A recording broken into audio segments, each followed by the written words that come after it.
মাথাভাঙ্গা ২ নম্বর ব্লকের নিশিগঞ্জ সংলগ্ন পূর্ব চাকিয়ারছড়া এলাকায় তৃণমূল কংগ্রেসের পক্ষ থেকে বিজয় মিছিল অনুষ্ঠিত হল বুধবার। এদিনে মিছিলে উপস্থিত ছিলেন তৃণমূল নেতা নিরঞ্জন দাস সহ অন্যান্য তৃণমূল নেতৃত্ব। উপস্থিত নেতৃত্বরা জানান, এবারে লোকসভা নির্বাচনে তৃণমূল কংগ্রেসের প্রার্থী জগদীশ চন্দ্র বর্মা বসুনিয়া জয়লাভে এদিন এলাকায় বিজয় মিছিল করা হয়।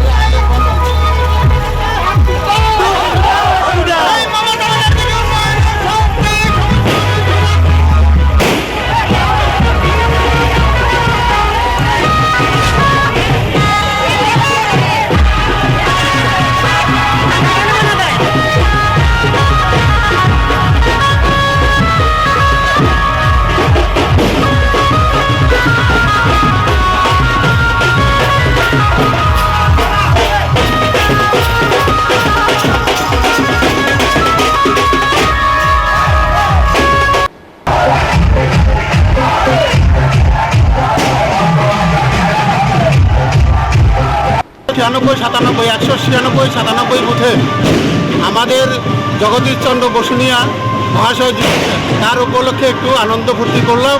আগামী দিনে যেন আমরা 26-এ বিপুল পরিমাণে জয় নিয়ে আবার সেই আনন্দ উৎসব করতে পারি, তাই মহোদয়কে হাত